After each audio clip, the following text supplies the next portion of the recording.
Hello friend, I am Dhirendra Kumar. Today we discuss the most important topic, lecture on DNA and RNA act as a genetic material. बहुत important topic है और ये आपका exam में, चाहे आपका AQ का कोई भी एग्जाम हो, चाहे किसी यूनिवर्सिटी का एग्जाम हो, नेट हो, गेट हो, CSI, I mean each and every competition, this is the most important topic. Now we start one by one. First we discuss about the DNA act as a genetic material.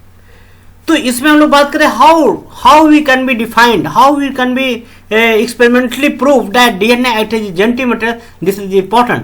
DNA act as a genetic material. DNA की बात करते हैं, experimentally determine the chromosome consist of nucleoprotein that the nucleic acid and protein. We know well, in last video we already discuss about the chromosome. तो chromosome is the complex structure of the living organism. They are basically consist of nucleic acid and histone protein. Experimentally determined that nucleic acid act as a genetic material but not protein. दोस्तों हम लोग last lecture में discuss कर चुके हैं कि chromosome मिलकर किससे मिलकर बनता है. एक्सपेरिमेंटली हम लोग को प्रूव भी करना है कि न्यूक्लिक एसिड जेनेटिक मटेरियल के रूप में यूज होता है बट नॉट प्रोटीन. इसमें हम पहले एक्सपेरिमेंट की बात करते हैं, transformation experiment. Transformation experiment was conducted by F. Griffith. He identified various strains of Diplococcus pneumoniae bacteria. Transformation जो एक्सपेरिमेंट है सबसे पहले जो दिए थे एफ ग्रिफिथ, उन्होंने दिया था. इन्होंने डिप्लोकोकस निमोनी बैक्टीरिया की कुछ स्ट्रेन प्रोड्यूस किए थे, कुछ स्ट्रेन आइडेंटिफाई किए थे, जैसे एक S type strain. S type strain क्या होता है, विरुलेंस होता है, they have ability to cause disease. यदि एस टाइप की स्ट्रेन है तो क्या करेगा, डिजीज कॉज करेगा. आर टाइप स्ट्रेन या ए विरुलेंस स्ट्रेन होता है जो डिजीज कॉज नहीं करता. यदि हमारे बॉडी में इंसर्ट कर दिया जाए तो डिजीज नहीं होगा. तीसरा उन्होंने क्या किया, जो डिजीज कॉज करने की एबिलिटी होती थी उसको क्या कर दिया, उन्होंने हीट दे दिया, टेम्परेचर दे दिया. तो क्या हुआ, एस टाइप जो उसको बोल दिया क्या, हीट किल एस टाइप. मतलब क्या है, इसको ए विरुलेंस हो गया, मतलब इसके अंदर डिजीज कॉज करने की एबिलिटी समाप्त हो गई. मतलब जो डिजीज कॉज करता था अब वो डिजीज कॉज नहीं कर रहा है. तो ये इंपॉर्टेंट आपका है. Then he develop, he identify various strain of the diplococcus bacteria. These strain mix insert in mice and get. अब इसमें क्या गया, ये जो स्ट्रेन है माइस में इंसर्ट किया गया और वहां पे रिजल्ट आया, माइस में इंसर्ट कर दिया गया एस टाइप का, तो माइस डाई हो गया, डेड हो गया, क्योंकि ये विरुलेंस है. माइस में आर टाइप इंसर्ट किया गया तो माइस पे कोई फर्क नहीं पड़ा क्योंकि वो आपका क्या ए विरुलेंस है. तीसरा उन्होंने क्या किया, माइस प्लस हीट किल्ड जो एस टाइप स्ट्रेन था उसको इंसर्ट किया तो माइस लाइव हो गया, कोई इफेक्ट नहीं आया. लेकिन जब माइस में हीट किल्ड एस टाइप और आर टाइप दोनों को मिक्स करके माइस के अंदर इंसर्ट किया गया तो माइस डाई हो गया. तो उन्होंने बोला कि जो आपका ए विरुलेंस नेचर है, जो ए विरुलेंस कैरेक्टरिस्टिक होती स्ट्रेन के, उनको क्या किया गया, आपस में मिक्स किया गया तो उनका नेचर क्या हुआ, चेंज हो गया. उसको उन्होंने क्या बोल दिया, ट्रांसफॉर्मेशन.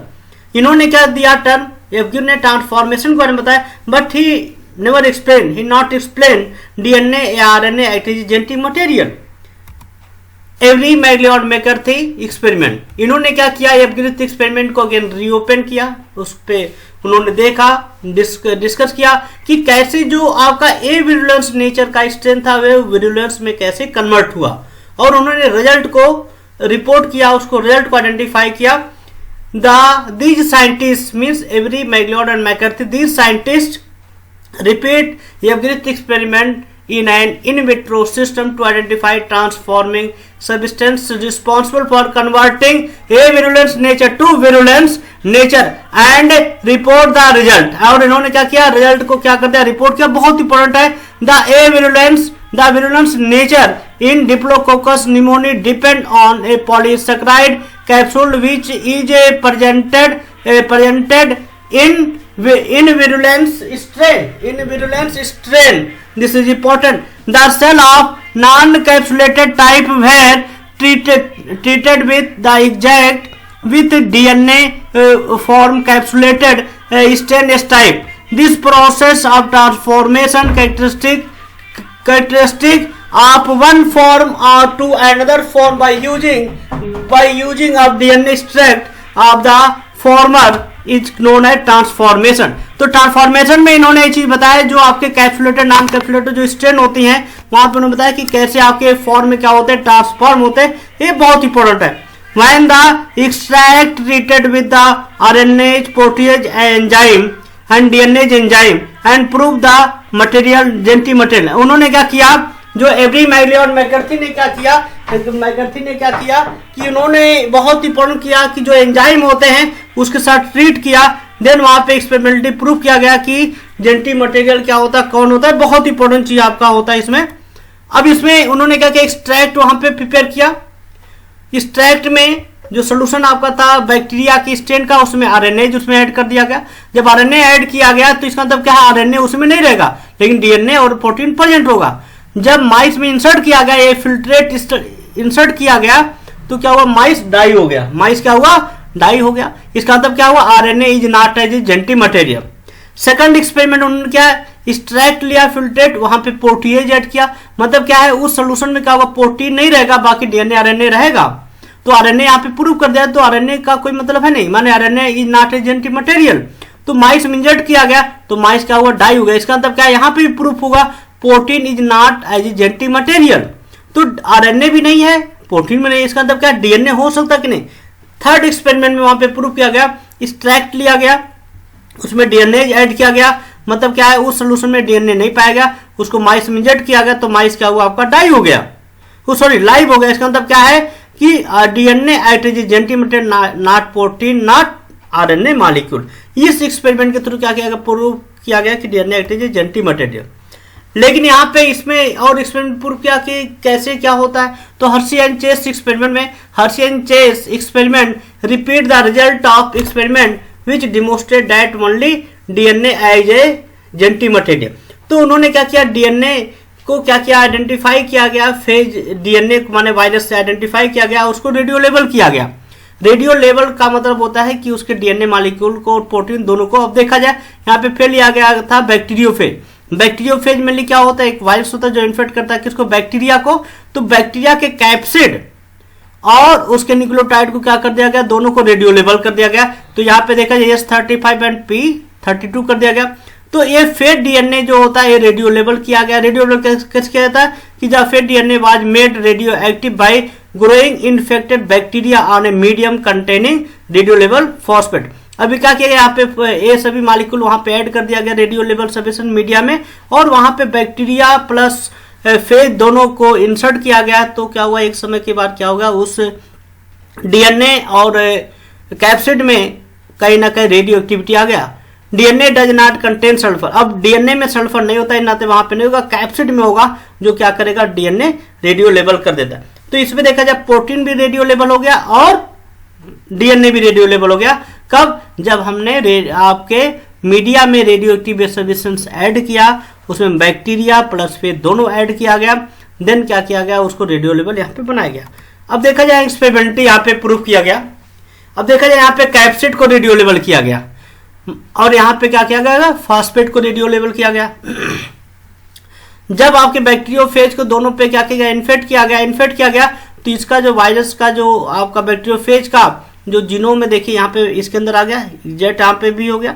तब वायरल जीनोम क्या होगा, यहाँ सेल्फ रिप्लिकेट किया, यहाँ पे भी सेल्फ रिप्लिकेशन दिया। यहाँ पे देखा जाए आपके बैक्टीरियोफेज बन के यहाँ पे तैयार हो, लेकिन after centrifugation no radio label event take place. अब देखा जाए यहाँ पे जो आपका सेंट्रीफ्यूगेशन के बाद क्रिस्टलोग्राफी से डिटरमाइन किया गया, तो यहाँ पे कोई रेडियो एक्टिविटी शो नहीं हुआ। क्यों, क्योंकि यहाँ पे हमने रेडियो लेवल किसको किया गया था बच्चों, सल्फर को।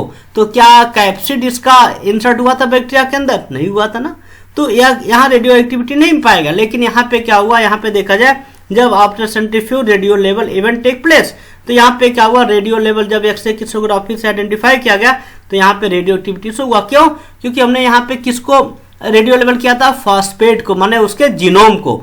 तो जीनोम क्या हुआ, इसका मतलब क्या है, एक्सपेरिमेंटली यहाँ पे प्रूव किया गया कि किसी भी होस्ट के अंदर माइक्रोब का क्या होगा, सिर्फ जेनेटिक इंफॉर्मेशन ही क्या होगा, ट्रांसफॉर्म होगा, बाकी सभी चीजें ट्रांसफॉर्म नहीं होगा। तो यहाँ एक्सपेरिमेंटली क्या किया गया, प्रूव किया गया कि DNA act as a genetic material, बहुत इंपॉर्टेंट है। अब इसमें बात करते हैं RNA as a genetic material. ये आरएनए एज जेनेटिक मटेरियल में डिस्कस किया गया था टोबैको मोज़ेक वायरस में।